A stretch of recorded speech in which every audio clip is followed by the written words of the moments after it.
ถอยไปยูเครนก็ถอยมาแล้วหักษาไว้เท่านี้แล้วก็เจรจากันทีหลังให้มันยุดสงครามไปก่อนให้บักโปรตีนตายไปก่อนจังค่อยเว้ากันว่าฉันไปความหมายนะเมื่อได้บักปูตินตายไปเป็นอย่างไปแล้วจังค่อยเว้ากันใหม่แบบแผ่นดินฝรั่งเศสสมัยเยอรมันยึดเอาไป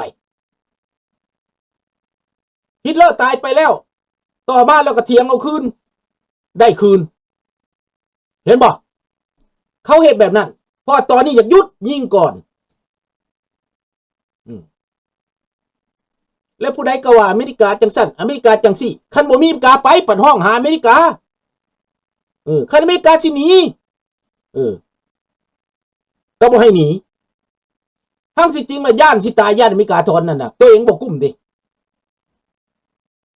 ลงจากโรงงานตัวเองก็บ่เข้มแข็งดิเห็นบ่บาดนี่เรื่องกฎหมายนี่บ่เว้าเรื่องกฎหมายนี่นะอยู่ไสกฎหมายโลกกฎหมายสากลคู่มือนี่มันเฮ็ดหยังได้นี่มีหยังมันเฮ็ดหยังได้นี่กฎหมายสากลกฎหมายโลกคู่มือนี่กฎหมายพร้อมเผด็จการนักการเมืองนักการปกครองระหว่างประเทศไปเข้าข้างเผด็จการเบิดได้ประโยชน์ละเอาไปเบิ่งแม่คอเซ็นเตอร์นี่นะคอเซ็นเตอร์กับพวกสแกมเมอร์นี่นะฮู้จักว่าเขาเป็นโจร 100% เป็นเทอร์ริสต์เป็นกองโจรเป็นทำลายคนแต่ปล่อยเหตุเจ้าหน้าที่ก็กินน้ำเขารัฐบาลก็กินน้ำเขาเห็นชัดเจนอยู่เขมรเห็นชัดเจนอยู่ลาวเห็นชัดเจนอยู่ไทยบ่ขาวบ่ดำอยู่ไทยก็ได้ห้องว่าเท่าเพราะว่าคันเว้าดำก็บ่ได้คันเว้าขาวก็บ่ได้เว้าเท่าดีกว่าเพิ่นว่าอยู่ประเทศไทยไหนเห็นบ่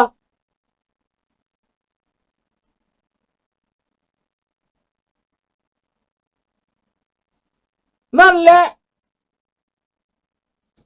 และคิดเบิ่งดูให้เจ้าคิดเบิ่งดูแล้วเป็นหยังอเมริกาเขาประกาศจับเขาประกาศให้เจ้าเวยนี่ได้บัญชีดำแต่ลาวนี่ลาวดิแปลว่าให้เจ้าเวยเป็นพระเจ้าแผ่นดินแทนเจ้าชีวิตลาวแห่แผนกั้งบักเจ้าเวยเป็นไผเป็นมาเฟียเป็นโจรเป็นคนฟอกเงินเป็นคนหลักเงินเป็นคนฆ่ายาเสพติดเป็นคนฆ่าผู้หญิงเป็นคนฆ่าเถื่อนเป็นคนฆ่ามนุษย์ฆ่าทุกสิ่งทุกอย่าง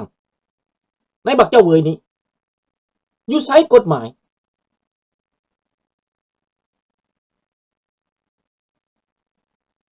อยู่ไสล่ะ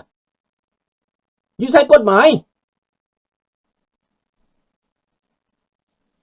นี่แหละบาดนี้พี่น้องบักเจ้าเวยบาดนี้บักกันเซินเจิ้นนี่นะจีนสิรักษาหุ้นเส้นไว้เพราะว่าหุ้นเส้นยังเป็นประโยชน์ต่อจีนบักสีนั่นแมว7ตัวเป็นสีใดก็ได้ที่หาเงินมาให้มันตอนมันบ่ได้เงินมันก็สั่งเอามาฆ่ามันฆ่าคนเป็นปักเป็นเปลือกกลับขึ้นไปมันฆ่าโลดบักเซินเจิ้นบักซิเจิ้นนี่ก็สิย่านฆ่าคือกันแหละเขมรจะเป็นต้องได้จับให้ไปเพราะมันบีบเขมรบีบจีนบีบอเมริกาก็บอกจับมาให้อเมริกาแต่ว่าฮุนเซนจับไปให้จีนนี่เป็นยังอเมริกาจังอยากได้ก็พอมันปุ้นเงินคนอเมริกามันผิดกฎหมายเขาแล้วอเมริกามันไปฝากเงินไว้อยู่อเมริกาอยู่ไหนมันไปฝากเงินไว้อยู่ในมาร์เก็ตสต็อกมาร์เก็ตต่างๆได้พี่น้องในหุ้นต่างๆได้เขาจึงยึดไว้มันเป็นมหาเศรษฐีได้อยู่ในนั้นคันเงินบางนั้นถึกยึดหุ้นเส้นกับเงินหุ้นเส้นกับถึกยึดหลายเติบอยู่ในหันเงินรัฐบาลเผด็จการลาวแดงก็ที่อยู่ในหันแหละในเงินบิตคอยน์นั่นแหละเห็นบ่มันถึกอยู่ในหันเบิดพี่น้องแต่ตอนนี้มันไผปกปักรักษาโจรมันกำความลับของจีนหลายแน่นอนไนส์มาเบิ่งเด้อจีนต้องการให้หุ้นเซ็นกับหุ้นมันนี่อยู่ในอำนาจเพื่อสิต่อรองกับอเมริกา เพื่อเส้นทางสายไหมของมันสบายดีหลานทอบแทนและคนพี่น้องคนไทยเริ่มเข้าใจแล้วเดี๋ยวนี้เริ่มเข้าใจที่ลุงเว้านี่นะเริ่มหลายคนเข้าใจแล้วดินี่เห็นและเห็นความจริงและที่ลุงเว้านี่เกือบว่ามันแมนเบิดแล้วมันออกมาเบิดแล้วมันเห็นเบิดลุงเว้ามาหลายปีเติบเขาเจ้าเห็นเบิดแล้วเดี๋ยวนี้นะเขาเจ้าฮู้เบิดแล้วมันเหมือนเจ้าชีวิตพูดแล้วบักเจ้าเวยน่ะบักเซินจื้อนั่นน่ะเห็นบ่ล่ะเงินเป็นหลายพันล้านมันสร้างคาสิโนสร้างคิงโดมันสร้างยังอยู่ในเขมรมันแม่นพวกเดียวกันหมดแต่เขาแบ่งเป็น2 สายมันแบ่งเป็น2 สายมันมาจากเมืองจีนมันมาจากพุ่นนะมันมาจากยูนานมันมาจากเซินล่าพุ่นนะพวกนี้นะ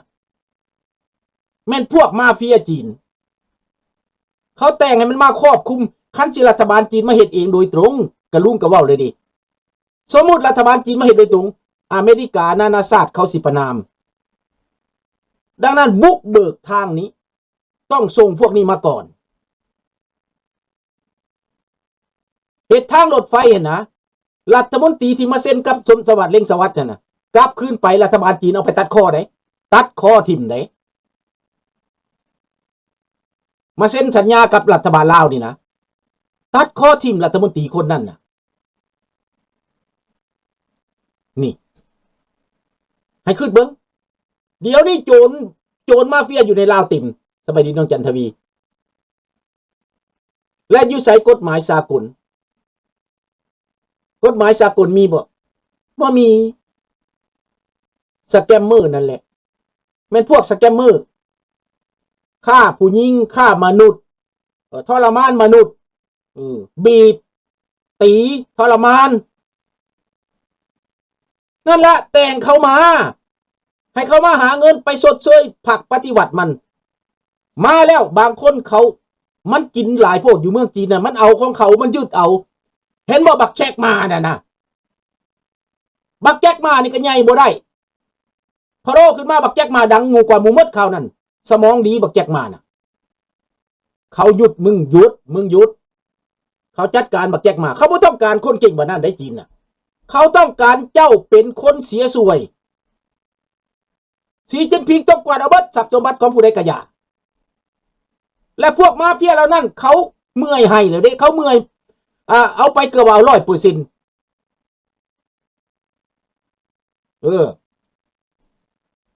มันเอาเกือบ 100% ดังนั้นต้องหาเงินให้แต่บักสีจิ้นผิงหาเงินให้แต่รัฐบาลคอมมิวนิสต์จีนคนพวกนี้เขามาแล้วเขาระบุเอาให้แทนที่เขาสิเอาให้ก็มันสิมีเรื่องเด้อน้องจันทวีแทนที่มันสิส่งเงินไปเมืองจีนมันได้เงินจากคาสิโนได้เงินจากฆ่ามนุษย์ได้เงินจากฆ่ายาเสพติดมันอยู่นำกันเบิดเรื่องอันใดมืดแล้วแม่นพวกนี้เบิดความจริงอันนี้นะพี่น้องบาทนี่มันส่งเงินไปใส่มันเอาส่งเงินผ่านอำนาจของประเทศเขมรผ่านอำนาจของประเทศลาวไปซื้อหุ้นอยู่ในตลาดไปซื้อหุ้นไปซื้อคำไปซื้อบิหยังบิตคอยซื้ออีกอย่างของมันนี่แหละเปลี่ยนล่างเงินฟอกเงินสบายดีลิงหน่อย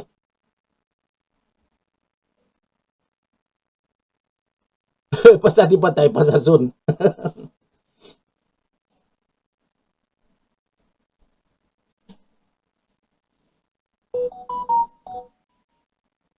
ดังนั้นในเมื่อมันเหตุแบบนี้พวกนี้เป็นไผ่พวกที่อยู่เบื้องหลังเรานี่บักทองรุ่นเป็นโจรบักซ้อนไส้เป็นโจรรัฐบาลลาวเป็นโจรเดี๋ยวนี้นะอยู่ในบัญชีดำของอเมริกาเบิดแล้วแต่ว่าพวกที่ต้านอเมริกาได้เหตุอย่างแน่ให้โลกคู่มือนี่นะบ่มีผู้ใดดี 100% ดอกแต่ค่อยคิดว่าเป็นหยังไผแต่อยากมาอยู่อเมริกาตีนเทียบหูที่หัวไว้ก็บ่อยู่พวกอเมริกาใต้ก็รู้มาอยู่อเมริกาพวกแก้วก็มาอยู่อเมริกาพวกลาวก็มาอยู่อเมริกาพวกผู้ใดก็อยากไปอยู่อเมริกาคันว่าอเมริกาบ่ดีสิไปเฮ็ดหยังประเทศมันบ่ดีไปอยู่เฮ็ดหยังมันบ่ดีนะ พี่น้องมองแต่ก่อนอยู่เบื้องลาวนะทุกก็หัวเหือแต่มาอยู่อเมริกาเขาเจริญเขารวย เขามีความรู้ได้เป็นนักการเมืองได้เป็นผู้แทนราษฎรได้เป็นคนสื่อสัตย์ได้เป็นคนห่างมีเป็นดีล่วงลายไพมากจากคนจากผู้จากดอยบ่มีความรู้ความรักข้าพเจ้านี่ย่อมือสาธุได้แม่นเขาประเทศเขาให้โอกาสได้แม่นไผให้โอกาสเขาแม่นอเมริกาสิให้เขาลืมอเมริกาได้บ่ล่ะเขาลืมบ่ได้ดอกคันคือร้านนี้ไปได้ผลประโยชน์ในอเมริกาเขาดูแลเบิ่งแยงเขาให้ทำมาหากินเขาก็ลืมเขาบ่ได้แต่ทรยศเขาบ่ได้ได้ล่ะนั่นละน้องธนพรดังนั้นลุงยังว่ามันเป็นโจรรัฐบาลห่วงกับโจร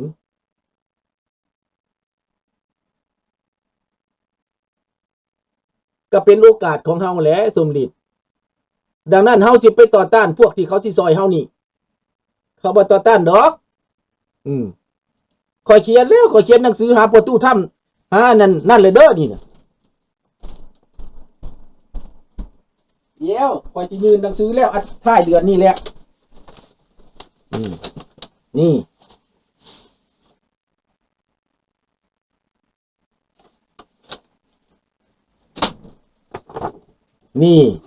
เอาเจ้าอยากอ่านก็อ่านโลด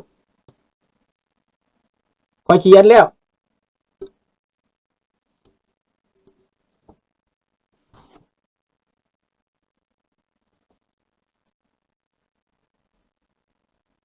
ให้อ่านดนเด้ออ่านเอา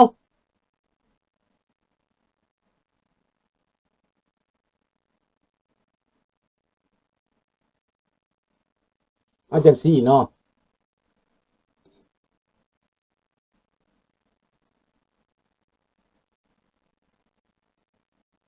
นี่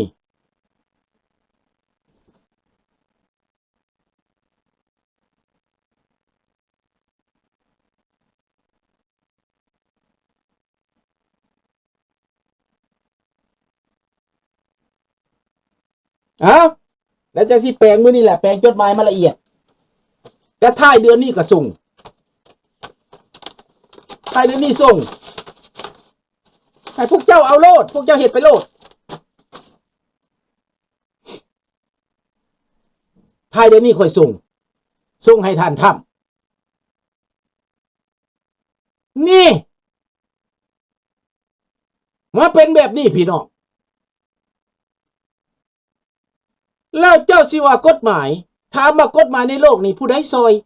ฝรั่งเศสซอยบ่ให้ลาวออกจากเป็นประชาธิปไตยมีประเทศใดยุโรปซอยบ่เอาเงินไปซอยพวกลาวแดงซะอีก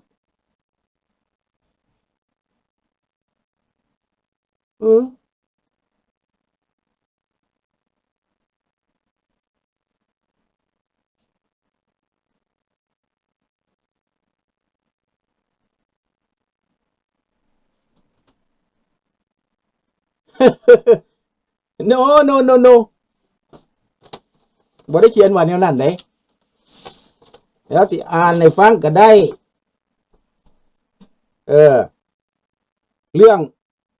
เขียนไปจากสหพันธ์ลาวเพื่อสิทธิมนุษย์ Object Political Prisoner and Enforced Disappear in the Lao People Democratic Republic The President of United States of America Your Excellency I have the honor to address you in my capacity a President of the League Laotian Pluralism Laotian League for Human Rights on behalf of the Lao citizen and human rights defender who are gravely concerned about the continuing human rights violation in the Lao People Democratic Republic Lao PDR of particular and urgent concern is the situation of political prisoners in Laos individuals who have peacefully expressed dissenting opinion, criticize public policy, or exercise their fundamental freedom are frequently subject to arbitrary arrest